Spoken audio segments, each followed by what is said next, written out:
15 may 2026 tarixi Azərbaycan vaxtıyla saat 14:41 radələrində olan Avropanın meteosat peyk sistemlərinin son peyk və radar məlumatlarının təhlilləri onu göstərir ki, hazırda Cəlilabad, Masallı, Lənkəran, Astara, Yardımlı, Lərik, eyni zamanda İmişli, Biləsuvar, Sabirabad, Saatlı, Salyan, Neftçala ərazilərinə doğru topa yağış buludlarının yaxınlaşması müşahidə edilir.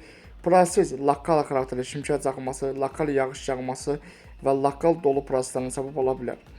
Yaxın saatlar ərzində bu sistemin tədricən mərkəzi Aran və Dağlıq Şirvan ərazisinə doğru yaxınlaşması ehtimalları var. Ümumilikdə may ayının artıq 16-sı isə bu sistemin bir qədər də güclənməsi, mayın 16-sı gün ikinci yarısı 16 may axşama doğru 16 maydan 17 maya keçən gecə Kiçik Qafqazda, Naxçıvanda, Cəlilabad, Astarada, Mərkəzi Aranda, Dağlıq Şirvanda, eyni zamanda Bakının qərb ərazilərində hava şəraitinin kəskin dəyişilməsi, şimşək çaxması, yağış yağması, yağıntıların lokal, leysan xarakterli, intensiv və güclü olması, lokal dolu yağması ehtimalları var. Bu sistem Bakı ərazisinə də daxil ola bilər.